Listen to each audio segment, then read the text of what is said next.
Have you ever heard the saying that small acts of kindness can change lives? What if I told you that one simple, selfless act completely transformed a young boy's destiny? Here's a fascinating fact. Less than 0.01% of people ever cross paths with a billionaire, and this boy didn't just meet one. He saved his life. Today, you're going to hear the incredible story of how one heroic act in an unexpected moment led to the biggest gift of this boy's life. Something so unbelievable, it brought his entire town to a standstill. Stick around until the end, because I'll reveal exactly what happened when a Maybach showed up in front of the boy's house the very next day. This is the kind of story that proves the world can surprise you when you least expect it. Ready? Let's dive in. The cry in the forest the morning had started like any other in the quaint, secluded village buried deep within the forests of rural Virginia. Gabriel, a 12-year-old boy with a mop of unruly brown hair and eyes brimming with curiosity, set out on his daily task of gathering herbs for his grandmother, Donna Isabel. She was a healer, known across the village for her wisdom and ability to treat ailments with remedies derived from nature. Gabriel loved these outings, not only for the chance to help but for the adventure they promised. The dense, shadowy forest was his playground, its secrets unfolding with each step. By midday, his woven basket was half filled with leaves, roots, and blossoms carefully selected under his grandmother's tutelage. The forest was alive with the rustling of trees and the occasional trill of a bird. The serenity was only broken by the distant murmur of a creek winding through the underbrush. Gabriel moved with practiced ease, his bare feet navigating roots and stones, his sharp eyes scanning for useful plants. But then it happened, a cry, piercing, raw, and unmistakably human. It sliced through the forest's symphony, freezing Gabriel in his tracks. His heart raced. Someone needed help. Gabriel hesitated only for a moment before bolting toward the sound, pushing through branches and thickets, his mind racing with possibilities. Was it a hunter? A traveler lost in the woods? The cries grew louder, tinged with desperation, until he stumbled into a small clearing. There, sprawled on the forest floor, lay a man dressed in a crisp gray suit, utterly out of place in the wilderness. He clutched his leg, his face pale and glistening with sweat. A snake bite was visible just above his ankle, the twin puncture wounds angry and swollen. "Help me," the man rasped, his voice weak but urgent. Gabriel's instincts kicked in, fear bubbled in his chest, but he pushed it aside, focusing on what he had been taught.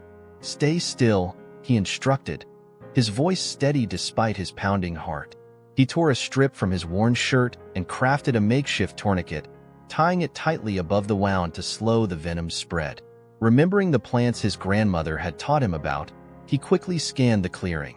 Spotting the familiar jagged leaves of an anti-venom herb, he plucked several, crushed them into a pulp with his small hands, and applied the mixture to the bite. The man winced but nodded faintly in acknowledgement. "You know what you're doing?"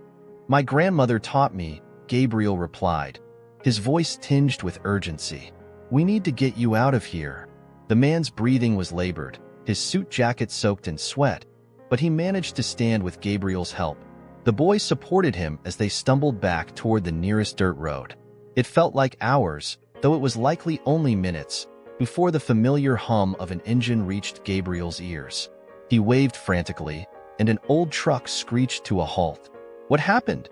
the driver asked, his eyes darting between the boy and the stranger.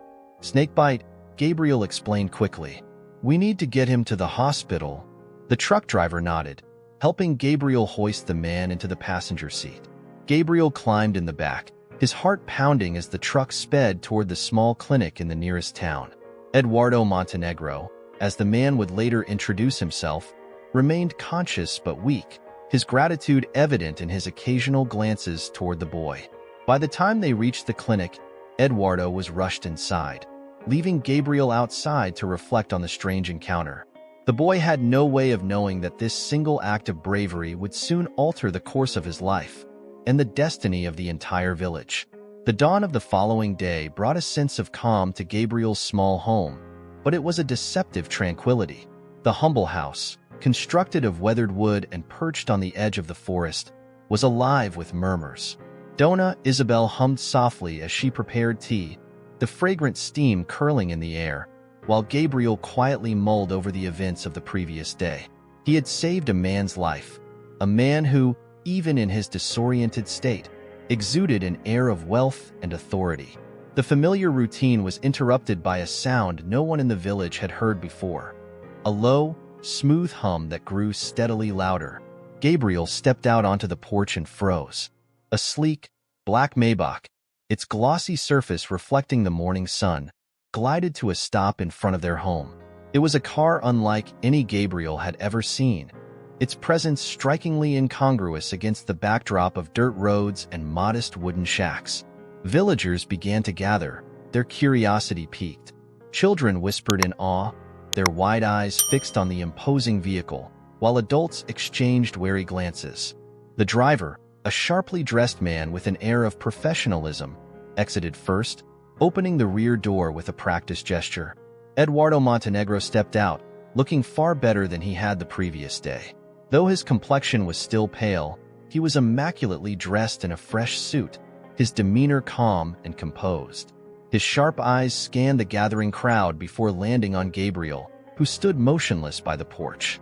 "Gabriel," Eduardo called, his voice firm yet warm. The boy approached hesitantly, unsure of what to expect. Eduardo extended his hand, gripping Gabriel's firmly. "You saved my life," he began, his tone carrying a weight of sincerity. "I owe you more than words can express." Before Gabriel could respond, Eduardo motioned to his driver, who retrieved a polished leather case from the car. Inside was an envelope, which Eduardo handed to the boy. "This is a token of my gratitude," he said, "but more importantly, it's a promise." Gabriel opened the envelope with trembling hands, revealing a handwritten letter. It outlined plans that seemed too grand to be real: the construction of a school, a clinic, and proper infrastructure for the village. There was also a document transferring ownership of the Maybach to Gabriel's family, along with a separate note detailing a monthly stipend for the village's development. The crowd erupted into a mix of gasps and cheers. Gabriel, overwhelmed, glanced at his grandmother, who had emerged onto the porch. Donna Isabel's wise eyes were sharp, studying Eduardo with a mixture of gratitude and caution. She placed a hand on Gabriel's shoulder and whispered, "Be grateful, but stay vigilant." Eduardo spent the day mingling with the villagers, his charm and charisma quickly winning many over. He listened attentively to their concerns, promising solutions with a confidence that seemed unshakable. Workers arrived with notebooks and surveying tools, beginning what Eduardo described as the first phase of the village's transformation. Yet, amid the excitement, a few villagers remained skeptical. "Why would a man like him care about us?" whispered one elder to another. "What's he really after?" Gabriel, too, felt a growing unease. Eduardo's generosity was undeniably real, but there was a weight in his words, a flicker in his eyes, that hinted at something more. That night, as Gabriel lay in bed, his thoughts swirled. Could this stranger truly be the miracle the village had prayed for? Or was there something darker beneath his polished exterior? The boy resolved to find out, though he couldn't have imagined the secrets that would soon unravel. The transformation of the village began almost immediately. Eduardo Montenegro's promises were not idle words. He mobilized resources with startling speed. Surveyors walked the land, sketching detailed maps, while engineers and architects arrived to plan the village's redevelopment. The hum of machinery became a daily backdrop, mingling with the chatter of villagers who watched the activity with a mixture of awe and trepidation. Gabriel was at the center of it all, drawn into Eduardo's orbit. The billionaire often called on him to accompany him during inspections, explaining his vision for the village's future. Gabriel listened intently, fascinated, but also wary. Eduardo spoke with conviction about uplifting the community, but his occasional silences and furtive glances hinted at unspoken motives.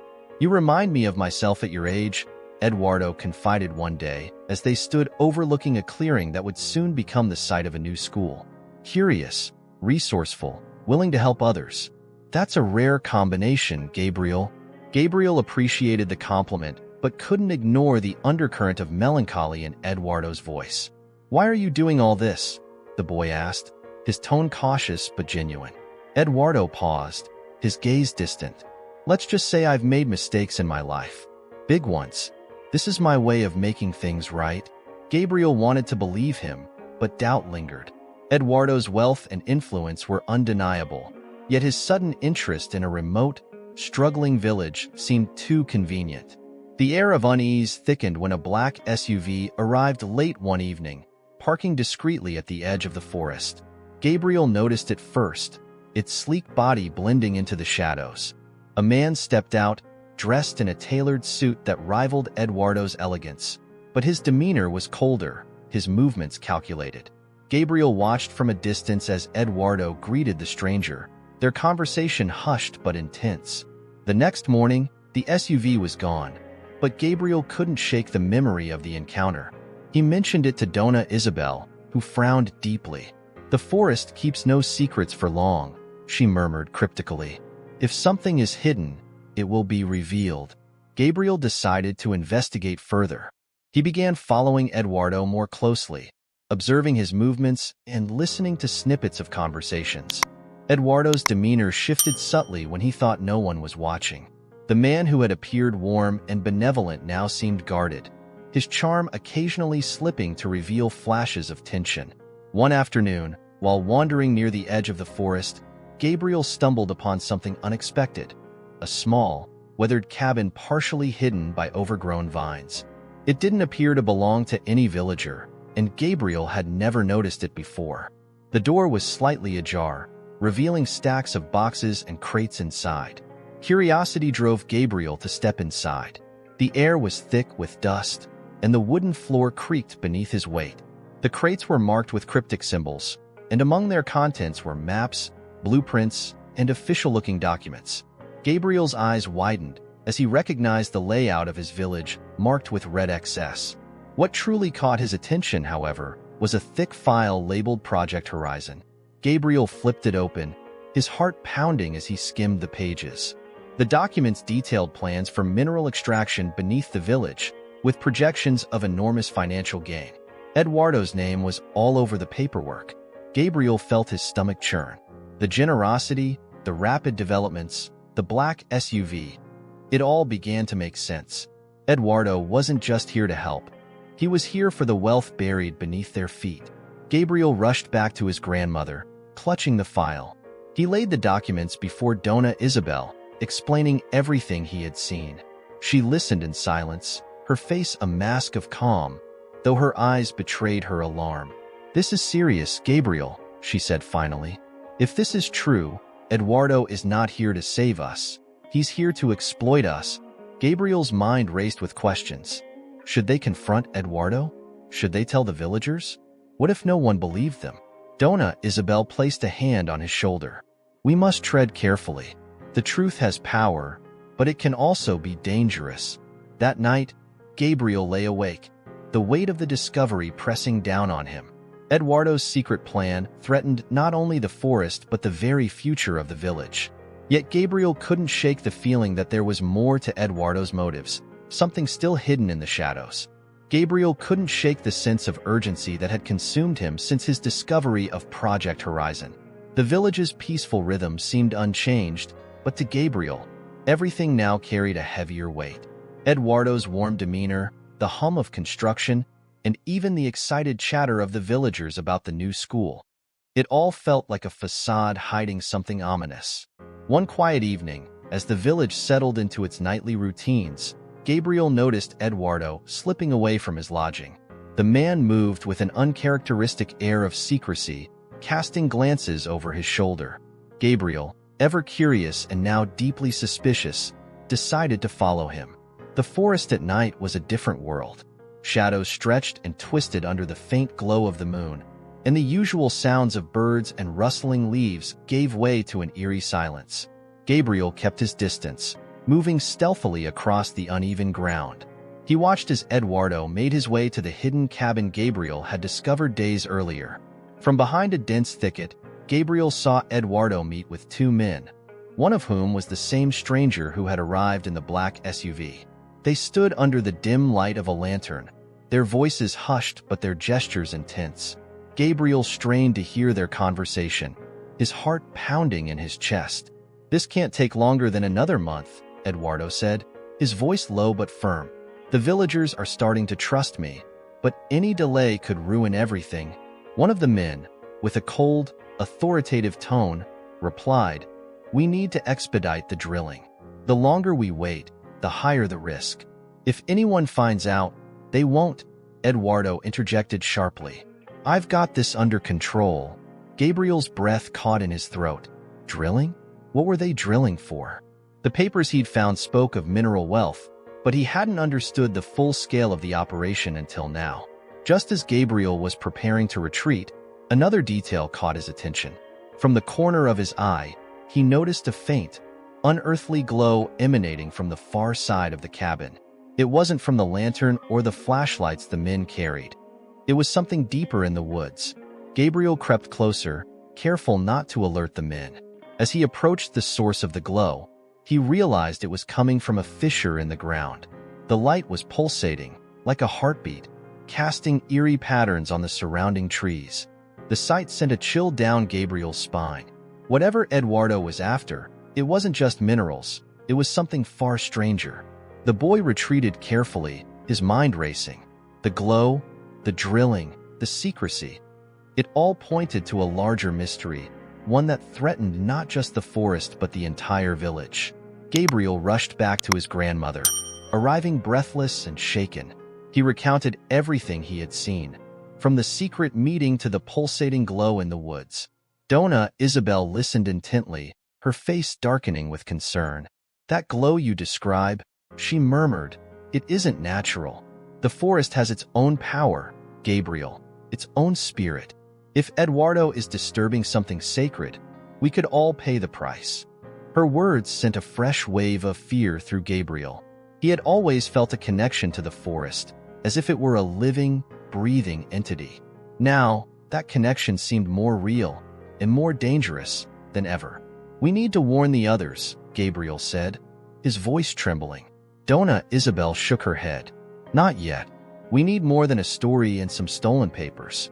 The villagers trust Eduardo, and they won't turn against him without proof." Despite Donna Isabel's caution, Gabriel couldn't sit idly by. The following night, he ventured back into the woods, determined to gather evidence of Eduardo's activities. This time, he carried his grandmother's old camera, its worn leather strap slung over his shoulder. As he approached the cabin, he saw the men again, unloading equipment from the black SUV. This time, there was no mistaking it. Drilling rigs were being assembled. Gabriel snapped a series of photos, his hands trembling as he captured the scene. But then he heard a voice behind him. "What are you doing here?" Gabriel whirled around, his heart leaping into his throat. One of Eduardo's men, a burly figure with a flashlight, stood just feet away. Gabriel froze, clutching the camera tightly. I was just," he stammered, his mind racing for an excuse. The man's eyes narrowed. "You shouldn't be out here, kid. Go home before you get hurt." Gabriel nodded and backed away slowly, his pulse pounding. Once he was out of sight, he broke into a sprint, adrenaline propelling him back to the safety of his home. The next morning, the village was abuzz with news. Eduardo had announced an even bigger project, a water purification plant that would provide clean drinking water for everyone. The villagers were ecstatic, their trust in Eduardo growing stronger. But Gabriel knew the truth. The so-called plant was likely a cover for the drilling operation.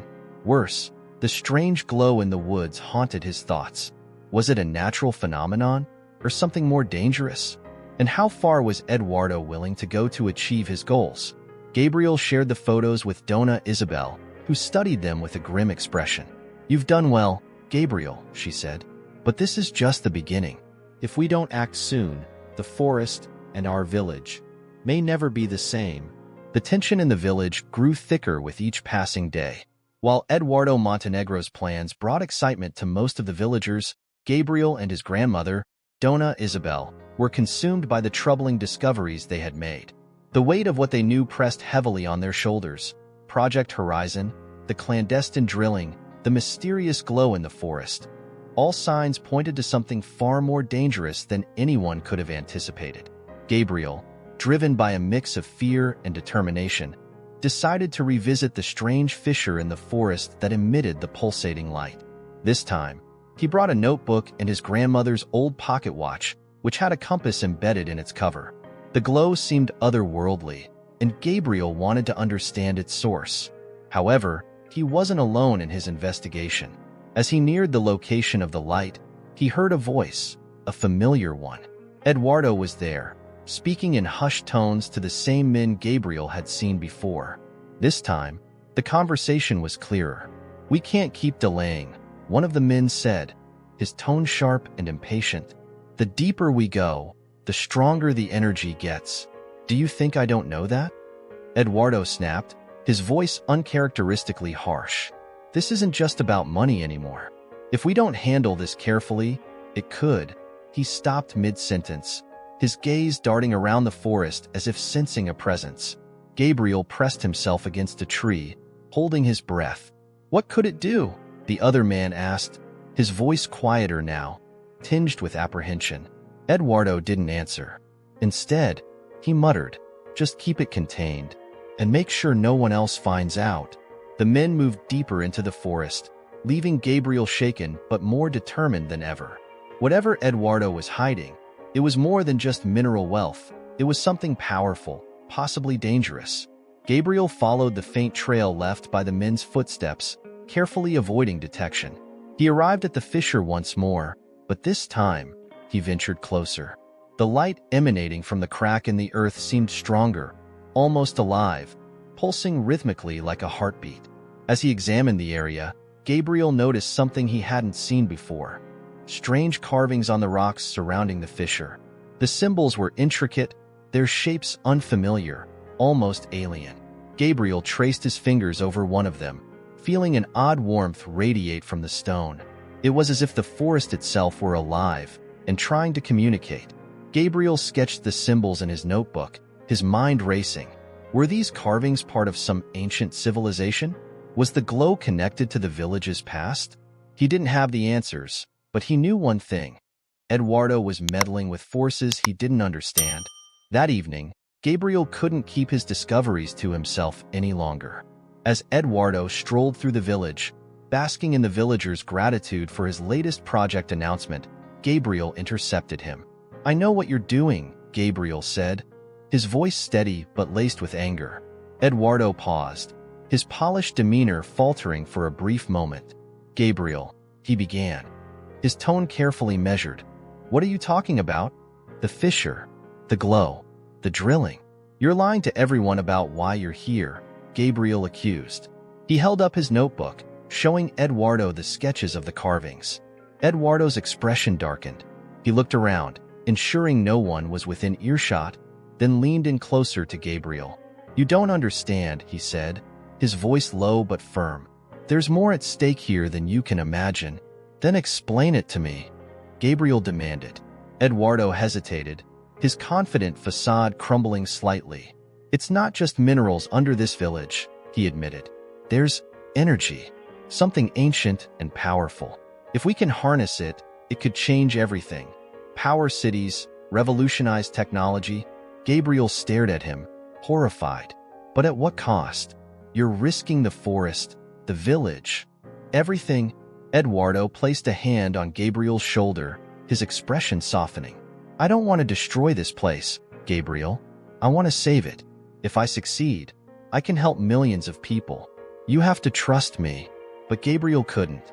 He saw the conflict in Eduardo's eyes, but also the ambition that drove him. To Gabriel, the risks outweighed any potential reward. Gabriel returned home and told Dona Isabel everything Eduardo had confessed. She listened carefully, her brow furrowed with worry. "This is bigger than I thought," she murmured. "If Eduardo continues, he may awaken something we can't control." Together, they devised a plan to alert the villagers. They decided to share the sketches of the carvings and the photos Gabriel had taken, hoping to rally the community against Eduardo's plans. But they knew it wouldn't be easy. Eduardo's charm and generosity had already won over most of the villagers. As they prepared to act, Gabriel couldn't shake the feeling that time was running out. The pulsating glow, the cryptic symbols, Eduardo's warnings.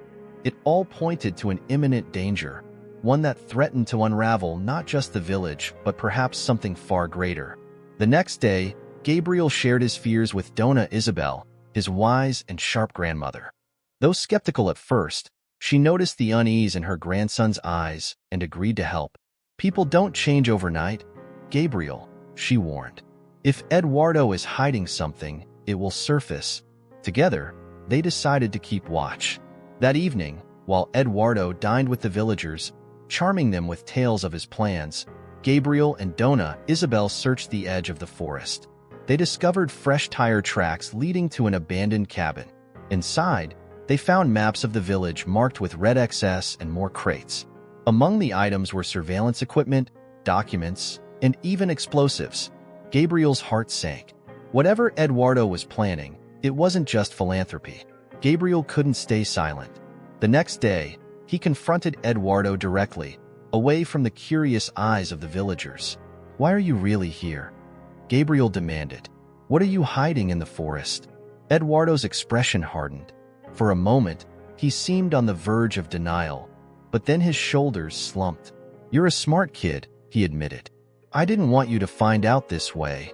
Eduardo confessed that beneath the village lay untapped mineral deposits worth millions. He had discovered the site years ago, but abandoned it when the mining permits were denied. After his near-death experience, he saw an opportunity to return, disguising his extraction project as charity work to win the villagers' trust. "I didn't mean for it to go this far," Eduardo said, almost pleading. "I just wanted to leave a legacy and help you all in the process." Gabriel felt a mix of anger and betrayal. "You're lying to everyone. You're risking our home." Determined to stop Eduardo, Gabriel told Dona Isabel everything. Together, they devised a plan to expose him. During a town meeting, Gabriel spoke up. "Eduardo isn't here to help us," he declared, holding up one of the documents he had taken from the cabin. "He's here to take from us." The villagers were stunned. Eduardo tried to defend himself, but the evidence was undeniable. Whispers turned to shouts as the villagers realized the man they had trusted had deceived them. However, Eduardo wasn't ready to give up. "Listen to me," he pleaded. "The mining will bring jobs, wealth. I'm not your enemy." The villagers were divided.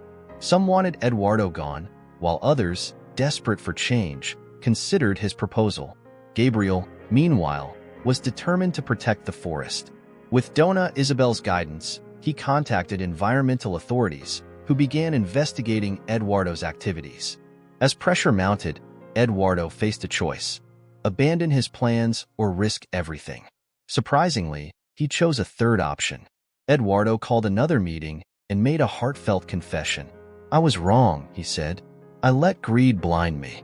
But this place, this village, has changed me.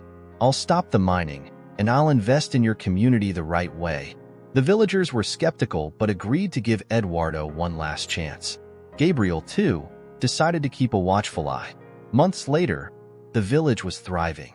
Eduardo had kept his promise, funding a school, clinic, and sustainable businesses. Gabriel was hailed as a hero for his bravery in exposing the truth. But one quiet evening, as Gabriel explored the forest, he stumbled upon something chilling: a hidden cave, untouched by Eduardo's team. Inside, he found ancient carvings and relics, suggesting the land was sacred. It dawned on him: the forest had been protecting itself all along. When Gabriel returned, he found a letter from Eduardo, thanking him for saving not only his life, but also his soul. Yet the letter ended cryptically: "There's more to this place than we'll ever understand. Take care of it, Gabriel. It's yours now." The boy looked to the forest, realizing his role as its guardian was just beginning. The story wasn't over. It was only the beginning of a deeper mystery.